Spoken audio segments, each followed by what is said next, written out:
Okay, so let me get started here with this question. This is my second attempt at this question. The first time I tried it, I got stuck on really algebraically difficult part of the question, and that's because I misread the question. So this is chapter 4, problem 59. And I will say, with the textbook version, I think it'll have been less likely for me to have misread it, although I understand why for this auto-graded MyOpenMath version of the question, it's written this way. I think it makes perfect sense. If I were programming in the question, I probably would have done it the same way. But let me just highlight the misreading so that if anyone else was making the same mistake, we can commiserate. We can both see why that this particular reading is a misreading. So I'm at question 59 here. Okay. Yeah. So the question here, the MyOpenMath version says, Aaron Rodgers throws a football at some speed to his wide receiver who is running straight down at some speed. If Aaron throws the football when the wide receiver is 10 meters in front of him.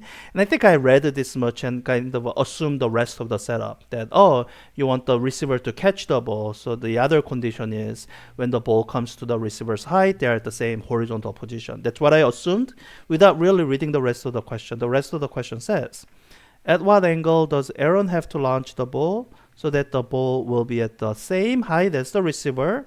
No mention of if they'll be at the same horizontal position when the receiver makes it to 20 meters in front of Aaron. So there's a bunch of information given here that completely specify the situation. If you're trying to also say the ball will be at the same horizontal position as receiver, that actually over-constrains, over-specifies the problem. And then I think when I was reading B, what is the range of the ball after this type, I still didn't register that the range of the ball is not necessarily the same as this number. And when you look at the textbook version of the question, it has a similar wording at the same height as receiver. And the part B asks, will the receiver be able to catch the ball? And with that question, I think that misreading is quite a bit less likely. But this is a kind of question that in an auto-graded system like this, like a yes/no question, yeah, a lot like just by pure chance, I think it's way more likely to be no than yes. And there's a question of tolerance, like do they have to be the exact same number, or would you say if they're within 10 centimeters of each other, you would say they catch the ball.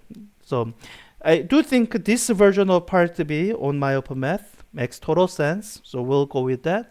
And the misreading of mine that I have to start by correcting is that the ball will not necessarily be at the same X position as the wide receiver. And that actually makes this question a lot easier. You don't have to deal with all the trick stuff that I was struggling with in the first attempt. So let me set up this question with a correct understanding of the question specification. We still are dealing with a relatively simple setup of level ground. We have a ball that's getting launched by the quarterback, Aaron Rodgers. I assume he's quarterback. Maybe, I don't know. I don't really follow football. At some angle theta that we are going to be looking for. And we are given the initial speed v naught. In my version of the question, 21.2 meters per second. And this is the additional specification that's given to me. We have a wide receiver who has some initial position, 10 meters. And we are given the final position of the receiver.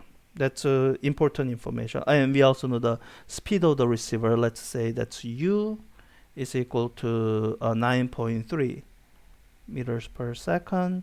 And the particular moment in time that we are interested in is the moment in time when the receiver reaches what we are going to call final position.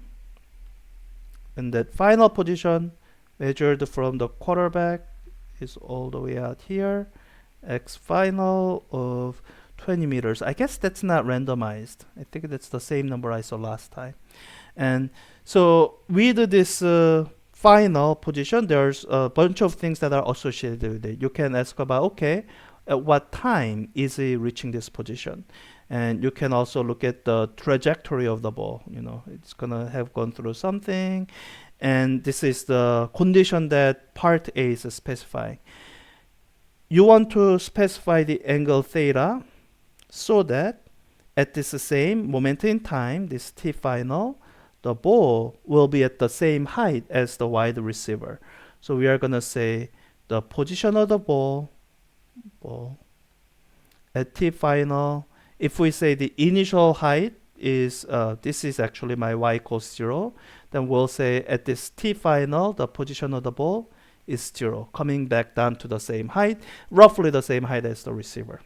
So that's the setup. That setup actually makes the math a lot easier. The system of equations setup is kind of the same. There's a sort of a standard approach to it, so projectile motion. You start by making use of the fact that you have independence of the horizontal x component of motion and the vertical y component of motion, perpendicular to each other. That's what makes them independent.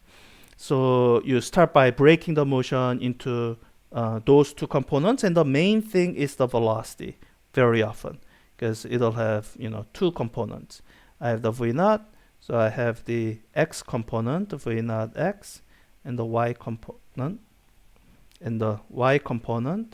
v naught y. And from this triangle, remembering so and ka, sine is the opposite over hypotenuse. Cosine is the adjacent over hypotenuse. Looking at this triangle and kind of imagining doing a simple algebra with this, you hopefully can figure out the x component. It's going to be v naught cosine theta, and the y component will be v naught sine theta. This association of x with the cosine and y with the sine, it happens quite often. I do caution you against doing that automatically. Always draw the triangle and verify against the triangle, because sometimes a question will set up the angle in a bit of a weird way where this sine and cosine get flipped basically. That does happen, so watch out for that. So we start out with that, and having broken my velocity into two components allows me to write down the kinematics equations in the two separate directions independently. The x component, I can say, I guess I would be most interested in the position, let's say, of the ball. It's zero acceleration in the horizontal direction, so it's just gonna be the initial speed, v naught x, or let me plug in the expression there, v naught cosine theta, that's my constant speed, times t. So if I'm looking at my final time, I will want t final here. So that's the horizontal component of motion. In the vertical direction, there's a couple different kinematics equations you can write down. There's non-zero constant acceleration, downward acceleration of minus g. That makes some situation more interesting. I think what will be most useful to me is the vertical position, y of a ball as a function of time. And that's going to be my initial y height. That's going to be 0, so I won't write that.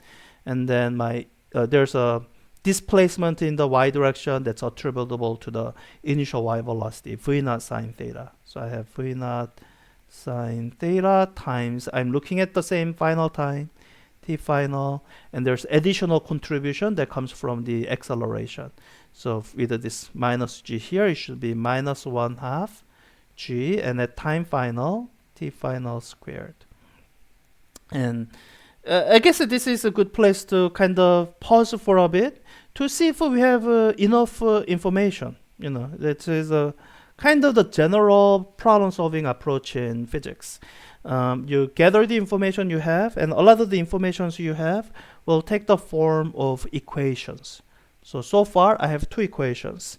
And what I'm hoping to do is have the exact same number of equations as my unknowns. Then when you have system of equations as a general rule, I think you learned this in college algebra maybe, or algebra 2 in high school, that in order to solve the system of equations,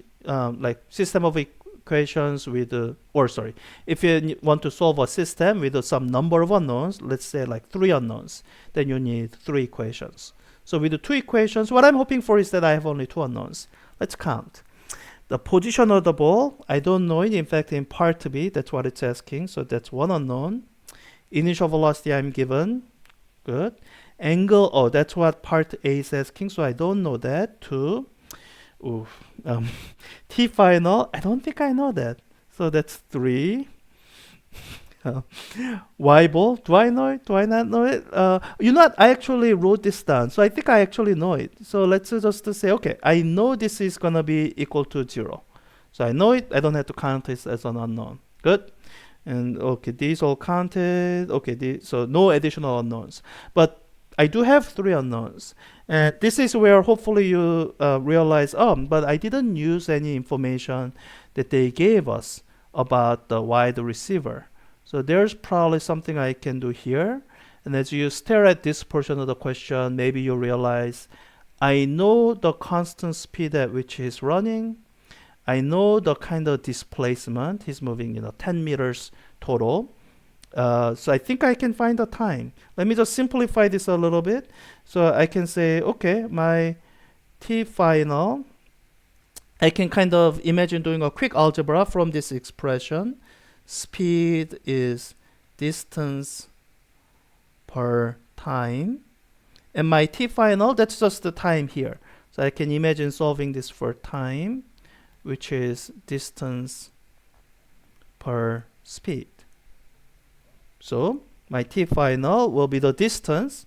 I got there, 20.0 minus 10 meters divided by the speed, 9.3 meters per second. That'll give me some number. So I'll have some numerical value here in the unit of seconds. Minutes the meters cancel out, and 1 over second is second. So I'll have some number here. And in the solution step, what I'm going to do is I'm going to just get a numerical value for T final here, and we'll treat that as a known quantity. So instead of treating T final as an unknown that we would have to solve for, I'll say, I think I can easily find that. So let me say that's not an unknown. I know it. I'm going to get a number here and use it here. So now I'm back down to two unknowns, two equations. We can solve it.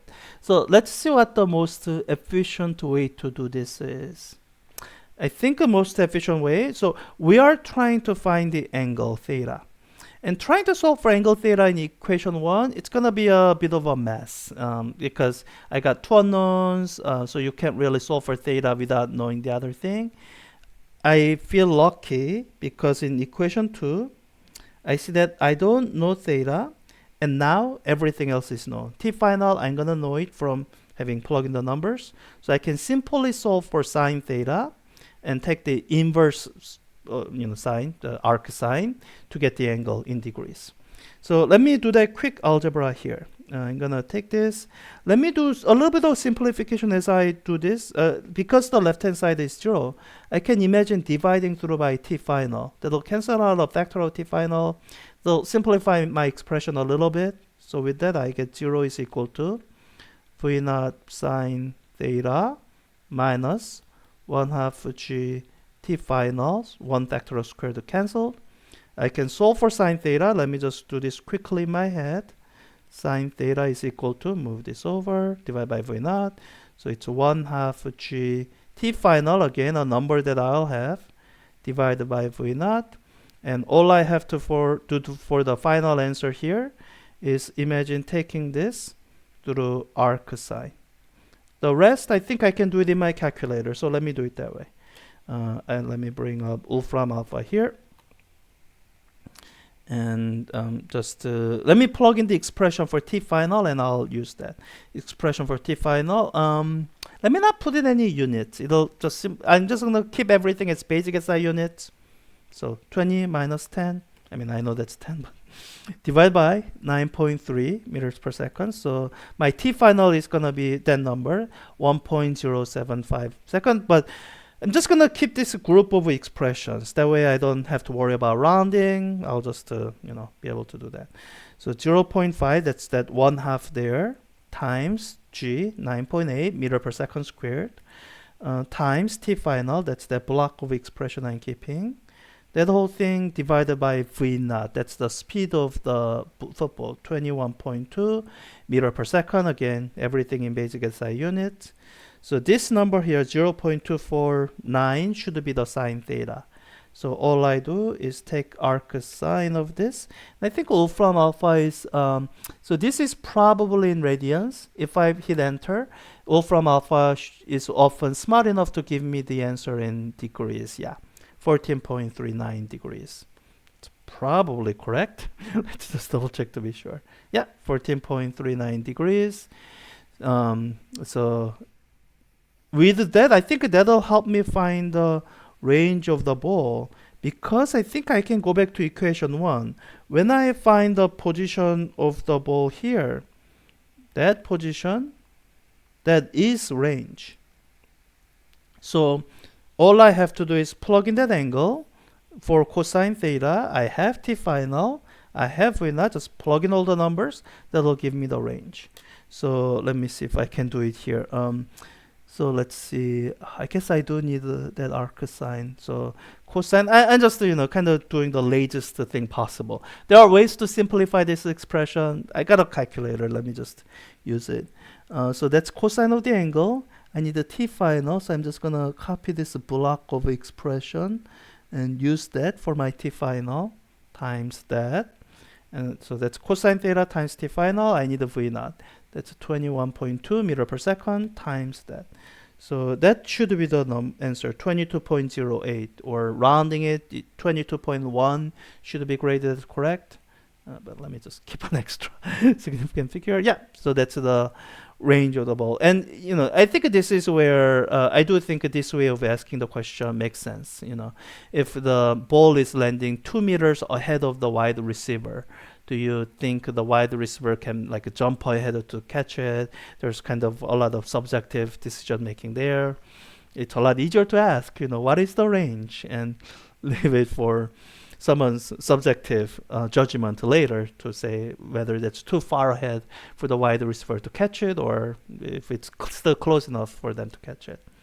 So yeah, this is the question. Again, the first time I tried it, I frankly misread the question, and that led to a lot of complicated trig expressions that I don't think I had a closed form. So with the correct reading of the question, it's still, it's quite a bit of math, but it's doable math. It's all relatively easy algebra. So I guess, yeah, kind of moral of the story is when you feel like you're stuck on a difficult question, it's possible you just misread the question. Yeah.